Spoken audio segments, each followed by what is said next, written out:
नमस्कार दोस्तों, यह क्राइम की कहानी ट्विंकल डागरे की है।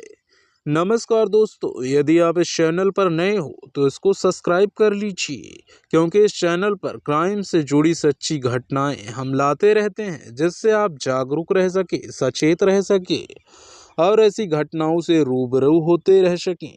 तो दोस्तों, सब्सक्राइब कर लीजिए, वीडियो को लाइक करके शेयर कर दीजिए। आपके एक सब्सक्राइब से मोटिवेशन मिलता है, तो सब्सक्राइब कर लीजिएगा। तो चलिए आज की कहानी को शुरू करते हैं। जब मध्य प्रदेश की सत्ता भाजपा के हाथ से फिसलकर कांग्रेस की झोले में गई थी और मुख्यमंत्री कमलनाथ बने थे, तब सन्नाटा केवल राजनीतिक और प्रशासनिक गलियारों में ही नहीं था, बल्कि संगठित और असंगठित अपराधों और अपराधियों सहित पुलिस में भी था। लोग उत्सुकता से नए मुख्यमंत्री और सरकार के मूड को लेकर बेचैन थे कि वह कैसा होगा। मध्य प्रदेश की औद्योगिक राजनीति, इंदौर जिसे मिनी मुंबई भी कहा जाता है, चर्चित ट्विंकल हत्याकांड का मामला कमलनाथ की जानकारी में आया तो उन्होंने सख्ती दिखाते हुए पुलिस विभाग को कई नसीहत के साथ निर्देश दिए। इसे इन निर्देशों का कमलनाथ के मूड का नतीजा ही कहा जाएगा कि 11 जनवरी को ट्विंकल के हत्यारे गिरफ्तार कर लिए गए। यह और बात है कि इस मामले की हकीकत 26 महीने बाद सामने आई। 22 वर्षीय ट्विंकल डागरे खासी खूबसूरत और आकर्षक युवती थी। LLB कर रही ट्विंकल महत्वाकांक्षी और जिद्दी भी थी, जो अपनी जिंदगी से ताल्लुक रखने वाले फैसलों के लिए किसी की खास तौर से अपने अभिभावकों की भी मोहताज नहीं रहती थी। बाणगंगा इलाके में रहने वाले डागरे परिवार के मुखिया संजय डागरे स्टोर के मालिक हैं, डॉस स्टोर के मालिक हैं, जिससे उन्हें पर्याप्त इनकम हो जाती है। उनकी पत्नी यानी ट्विंकल की मां रीटा डागरे हालांकि गृहिणी हैं, लेकिन इंदौर भाजपा महिला मोर्चे से भी जुड़ी हैं। ट्विंकल का छोटा भाई अभी पढ़ रहा है। यह बात 16 अक्टूबर 2016 की है। उस दिन ट्विंकल काफ़ी खुश थी। आमतौर पर सुबह देर से बिस्तर छोड़ने वाली ट्विंकल उस दिन जल्दी उठ गई थी और सज संवर रही थी। उसने तैयार होकर दुल्हन जैसा श्रृंगार किया और ड्रेस भी दुल्हन की तरह ही पहनी। इस गेटअप में वह सचमुच इतनी आकर्षक लग रही थी कि उसे किसी की भी नज़र लग सकती थी।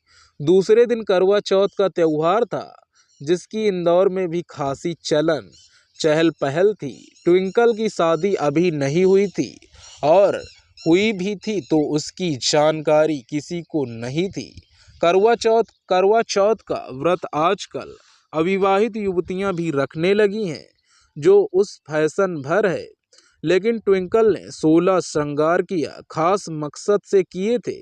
जब वह सज संवर कर घर से बाहर जाने लगी तो बेटी को दुल्हन सा सजा देखकर माँ रीटा की थरियां चढ़ गई। उन्होंने तल्ख लहजे में पूछा, कहाँ जा रही हो? इस सवाल की उम्मीद ट्विंकल को थी, लिहाजा वह बेहद सर्द लहजे में बोली, नाश्ता लेने जा रही हूँ।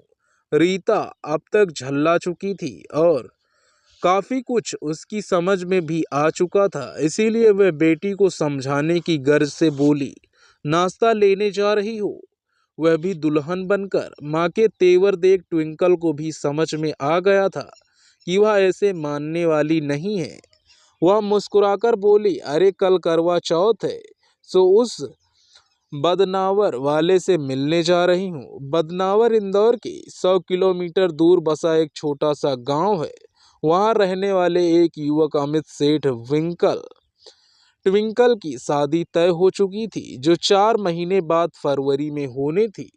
बदनावर का नाम सुनते ही रीता को तसल्ली हुई कि बेटी वहीं नहीं जा रही है जहाँ की उन्हें आशंका थी, इसीलिए उन्होंने उसे रोका नहीं। फिर वह यह भी जानती थी कि रोकने से वह रुकेगी भी नहीं। यह ट्विंकल की जिंदगी का सूचनात्मक पहलू है कि वह एक मध्यम वर्गीय खाते पीते परिवार की युवती थी, लेकिन उसकी जिंदगी का दूसरा पहलू राजनीतिक था। वह कोई गैर मामूली नहीं तो मामूली युवती भी नहीं थी। इंदौर में उसकी अपनी अलग पहचान थी। वह एक उभरती युवा नेत्री के तौर पर पहचानी जाती थी। राजनीति में दिलचस्पी रखने वालों को उसमें अपार संभावनाएं दिखती थी। पहले वह भाजपा में पार्टी की प्रवक्ता भी थी, लेकिन कुछ दिनों पहले उसने कांग्रेस ज्वाइन कर लिया था। अखबारों में ट्विंकल के बयान को फोटो छपने लगे तो लोग उसमें दिलचस्पी लेने लगे। हालांकि उसकी चर्चा की वजह उसकी खूबसूरती ज्यादा थी। इसमें कोई दो राय नहीं कि राजनीति में ही खूबसूरत युवतियां और महिलाओं की खासी पूछ परख होती रही है। ट्विंकल भी इसका अपवाद नहीं थी। अपने सौंदर्य को भुनाने का वह कोई मौका नहीं चूकती थी। 16 अक्टूबर 2016 को वह घर से निकली तो फिर कभी वापस नहीं आई। उसके जाने के बाद रीता बेफिक्र हो गई थी, क्योंकि अमित अच्छे और खाते पीते घर का लड़का था और हर लिहाज से ट्विंकल के लिए उपयुक्त था। इसीलिए उन्होंने बदनावर का नाम सुनने के बाद ट्विंकल को नहीं रोका था। कोई वजह थी जो रीता और उनके पति संजय चाहते थे कि यह 4 महीने जब तक बेटी की शादी न हो जाए ठीक ठाक तरीके से गुजर जाएं। परिवार यह काफी अहम और चिंताजनक वजह थी, जिसका गहरा संबंध ट्विंकल की गुजरी जिंदगी से था। ट्विंकल के जाने के बाद रीता अपने काम में लग गई और संजय अपनी दुकान पर चले गए। शाम के बाद रात भी हो गई, लेकिन बेटी वापस नहीं आई तो उन्हें थोड़ी चिंता हुई। कई बार उन्होंने ट्विंकल को फोन किया, लेकिन हर बार उसका मोबाइल स्विच ऑफ मिला। ट्विंकल अक्सर देर रात घर वापस लौटती थी। कई बार तो वह दूसरे दिन आती थी, लेकिन इस बाबत फोन पर माँ बाप को बता जरूर देती थी। न जाने क्यों उस दिन भी उसके वक्त पर घर न लौटने पर रीता और संजय ने कोई खास तवज्जो नहीं दी और सुबह देखेंगे सोचकर सो गए। दूसरे दिन सुबह दोनों को फिर बेटे की सुध आई तो उन्होंने अमित को फोन किया, क्योंकि वह उसके पास जाने की बात कह रही थी। संजय ने जब अमित को फोन कर ट्विंकल के बारे में पूछा तो उसका जवाब सुनकर वे चौंक उठे। अमित ने बताया कि न तो ट्विंकल बदनवार आई है और न ही उसकी उससे कोई बात हुई है। इतना सुनने के बाद संजय और रीता को मानो सांप सूंघ गया। वह आशंका से रहकर उसके दिलो दिमाग में उमड़ घुमड़ रही थी। उसका नाम जगदीश उर्फ करोती था। उसके बारे में सोच कर ही दोनों के हाथ पैर फूलने लगे और दिमाग सुन्न हो गया। इंदौर की राजनीति में करोती एक जाना माना नाम है। भाजपा का अहम चेहरा रहे। उनकी उम्र 65 साल है। वह भाजपा के पार्षद भी रह चुके हैं और इंदौर भाजपा का महामंत्री भी, जो उस दिनों काफी अहम पद होता था, क्योंकि भाजपा तब सत्ता में थी। छात्र जीवन के राजनीति कर रही ट्विंकल ने जब सक्रिय राजनीति में आने का फैसला लिया तो उसे किसी ऐसे शख्स की तलाश थी जो उसे भाजपा में लाकर महत्वपूर्ण और जिम्मेदारी वाली पोस्ट दिला सके। जगदीश करोती की भाजपा में खासी पैठ थी, क्योंकि वह रैलियों के लिए भीड़ जुटाता था, हर धरने प्रदर्शन में आगे रहता था और पार्टी के लिए आधी रात को भी तैयार रहता था। चूंकि रीता भी भाजपा में थी, इसीलिए ट्विंकल ने जब अपनी इच्छा बताई तो उसकी जवान हसरतें कुल बुलाई।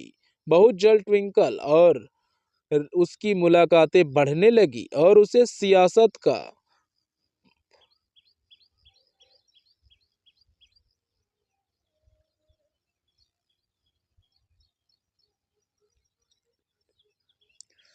पाठ पढ़ाने लगे। राजनीति का पाठ पढ़ने के लिए ट्विंकल ने अपना गॉडफादर मान लिया। उसे जल्द ही पार्टी प्रवक्ता बनवा दिया तो ट्विंकल खुद को तजुर्बे का और समझदार समझने लगी। ना समझ ट्विंकल को लगने लगा कि अब बस दिल्ली दूर नहीं है, जल्द ही वह विधायक, सांसद और मंत्री भी बन सकती है, जिसका रास्ता पार्षद से होकर जाता है। चिढ़ा खुद दाना चिड़िया खुद दाना चुनने को बेताब थी। यह सोचकर अंदर का हैवान अंगड़ाइयां लेने लगा। उसे यह समझ नहीं आ रहा था कि अपनी कुत्सित इच्छा पूरी कैसे करें। पूरे परिवार के मुखिया, 3 जवान बेटे और पत्नी भी है, लिहाजा ट्विंकल उनके साथ होते हुए भी काफी दूर थी। यह तो वह जानता था कि अगर एक दफा भी ट्विंकल का नाम उसके साथ गलत तरीके से जुड़ा तो लेने के देने पड़ जाएंगे। अब हर जगह ट्विंकल उसके साथ नजर आने लगी थी। स्कूटर पर पीछे की सीट पर सटकर बैठी ट्विंकल उसे डैडी और बड़े पापा संबोधन से बुलाती थी तो उसका दिल रोने लगता था कि ट्विंकल भी उसे औरों की तरह कहकर क्यों बुला रही है। ट्विंकल अब भाजपा के कार्यक्रमों में भाग लेने लगी थी और बड़े नेताओं जैसे नाज नखरे भी दिखाने लगी थी। इंदौर की उभरती नेत्री ने अब उसका नाम भी शुमार होने लगा था। संजय और अपनी बेटी की तरक्की से खुश थे और उस पर फक्र भी करने लगे थे। उन्हें उम्मीद हो चली थी कि ट्विंकल एक दिन बड़ा मुकाम हासिल कर उनका नाम रोशन करेगी। इधर वह टिंकल और उसके बीच की खिचड़ी पक रही थी। या कोई नहीं जानता था कि दूसरे मामलों की इस तरह से बेमेल प्यार की शुरुआत कैसे हुई। इसकी किसी को हवा भी नहीं लगी। ट्विंकल दीवानिया की तरह परस्पर मरने लगा था और उससे शादी करने की जिद भी पकड़ बैठी थी। इस वाक्य का दूसरा पहलू रीटा की जुबानी माने तो यह है कि अब यानी हादसे से 4 साल पहले उसने उसे धोखे से ट्विंकल का बलात्कार किया था। यह बात खुद ट्विंकल ने उन्हें बताई थी। ट्विंकल के मुताबिक एक दिन उसे दिलीप सिंह कॉलोनी में एक फ्लैट में ले गया था। वहां शिकंजी में नशीला पदार्थ पिलाने के बाद वह बेहोश हो गई। जब ट्विंकल होश में आई तो उसके बदन पर एक भी कपड़ा नहीं था। तब वह 18 साल की थी। होश में आने के बाद ट्विंकल को समझ में आ गया कि उसने उर्फ उसके डैडी बड़े पापा ने, जिसको वह बड़े पापा के नाम से संबोधित करती थी, उसी ने उसको कहीं का नहीं छोड़ा। राजनीति में सख्त तेवर दिखाती रहने वाली ट्विंकल ने इस पर उससे झगड़ा किया तो उसने उस पर कोई असर नहीं हुआ।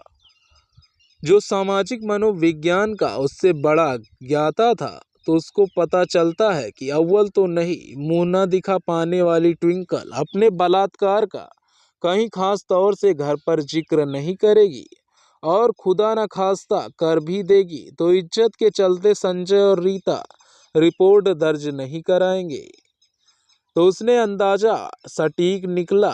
दाग दंपत्ति ने उसके खिलाफ रिपोर्ट दर्ज नहीं कराई क्योंकि रेहता बेहतर जानती थी कि राज भाजपा का है, इसीलिए उनका कुछ नहीं बिगड़ेगा। ट्विंकल कुछ दिन गुमसुम रही लेकिन उसने आत्मविश्वास मानो फूट फूट कर भरा था। आत्मविश्वास कूट कूट कर भरा था, इसीलिए उसके दम पर जल्द ही फिर से राजनीति के मैदान में आ गई। ट्विंकल को समझ आ गया था कि बेवजह का हल्ला मचाने से कुछ हासिल होने वाला नहीं है। उसके बजाय इससे नाता तोड़ने के इस रिश्ते में और गाढ़ा रंग भरना शुरू कर दिया। अब आए दिन दोनों हम बिस्तर होने लगे। फर्क सिर्फ इतना आया था कि अब पहले की तरह वह कथित रूप से ट्विंकल को बेहोशी की दवाई देने की जरूरत नहीं पड़ती थी। उल्टे ट्विंकल अपनी अदाओं और हरकतों से उसे मदहोश करने लगी थी। राजनीति में ऐसा होना कोई नई या ढकी मुंडी बात नहीं है, लेकिन ट्विंकल के मन में कुछ और ही था, इसीलिए अब वह उसका घर आना जाना बढ़ गया था। वह भी खुश था कि कुछ नहीं बिगड़ा और खुद ट्विंकल पके पकाए आम की तरह उसकी गोद में आ गिरी। बहुत जल्द ही तीनों बेटों और पत्नी को भी मालूम हो गया कि ट्विंकल और उनके पिता के बीच एक नाजायज रिश्ता कायम हो चुका है और अब उनके पिता पूरी तरह ट्विंकल की गिरफ्त में आ चुके हैं। हल्ला तब मचा जब एक दिन ट्विंकल ने उससे शादी करने का फैसला सुना दिया। इस पर उनके घर इतना कोहराम मचा कि वह घबरा उठा। उस दिन उसकी पत्नी और ट्विंकल के बीच जमकर झगड़ा हुआ और इतना हुआ कि उसकी पत्नी के कपड़े धोने वाली मेगरी से ट्विंकल की धुनाई कर डाली। यह विभ और हिंसक नजारा देख उसके बेटे अजय की पत्नी बेहोश हो गई थी। ट्विंकल को चोट ज्यादा लगी थी, इसीलिए उसको अस्पताल में ले जाकर उसका इलाज करवाया और उसे समझा बुझाकर जैसे तैसे सिचुएशन मैनेज कर लिया। लेकिन इस नेता को इतना तो समझ में आ गया था कि ट्विंकल अब अपना पर उतारू नहीं हो सकती और आसानी से नहीं मानेगी। अब ट्विंकल से छुटकारा पाने के लिए छटपटा रहा था और ट्विंकल थी कि किसी प्रेत की तरह उसके घर की मुंडेर पर विराजमान हो चली थी, जिसे अब ना नाम की परवाह थी और ना ही बदनामी की चिंता थी। यह सब चिंता उसने उसके पाले में डाल दी थी। इसी दौरान ट्विंकल के बदनावर में रहने वाले अमित से सगाई कर ली थी, जिससे उसके परिवार ने चैन की सांस ली थी। लेकिन उसकी यह गलतफहमी 16 अक्टूबर 2016 को तब चूर हो गई जब ट्विंकल सुबह सुबह उसके यहाँ फिर आ गई और धमकी दी। यह ट्विंकल की दीवानगी थी, यह प्रतिरोध था। उसने जगदीश के नाम का टैटू हाथ पर गुदवा लिया था। जाहिर है दोनों परिवारों के कलह और तनाव भी यह था। कह सकते हैं कि अब कुछ भी छिपा नहीं रह गया था, पर बात अभी तक दुनिया के सामने नहीं आई थी। लेकिन घायल नागिन की तरह फुफकार रही ट्विंकल ने जगदीश का परिवार खौफ खाने लगा था। ट्विंकल नाम से खौफ के छुटकारा पाने के लिए करोती परिवार की लंबी लंबी मीटिंग हुई, जिनमें यह तय किया गया कि पानी चूंकि अब सिर और घर के ऊपर से गुजर चुका है, इसीलिए कुछ करना चाहिए। जब जगदीश करोती के 3 बेटे हैं, सबसे बड़ा विजय 38 साल का, मंझला अजय 31 साल का और सबसे छोटा विजय 26 साल का। करोती परिवार बौखलाहट में कुछ भी करने को तैयार था। साल 2016 की शुरुआत में ट्विंकल ने अजय को फांसा था या ट्विंकल को यह कहना तो मुश्किल है, लेकिन दोनों काफी नजदीक आ गए थे। अजय और ट्विंकल के बीच फोन पर लंबी लंबी बातें होने लगी थी और दोनों ने गुपचुप मंदिर में शादी भी कर ली थी। इसके बाद भी ट्विंकल ने जगदीश से भी शादी करने की जिद पकड़ी बैठी थी। यह वाकई हैरानी और दिलचस्पी की बात है कि ट्विंकल जगदीश के बाद अजय के बाद उसके बेटे अजय जगदीश के बाद उसके बेटे अजय से भी रिश्ता जोड़ बैठी थी। अब अगर अजय को उसका पति माने तो जगदीश उसका ससुर हुआ, लेकिन ट्विंकल को शर्मो हया या रिश्ते नाते की परवाह नहीं रह गई थी।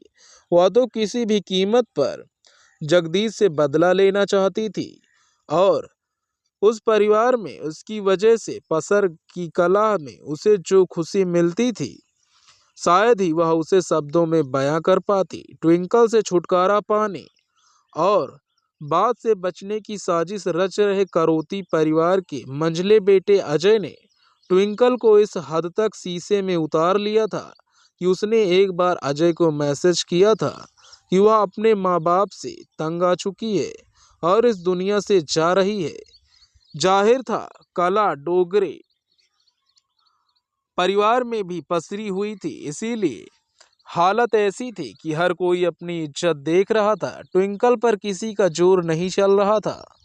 कल का दबंग जगदीश अब चूहे की तरह भाग रहा था और ट्विंकल किसी बिल्ली की तरह उसका शिकार करते मनोरंजन और हिंसक खेल खेल रही थी।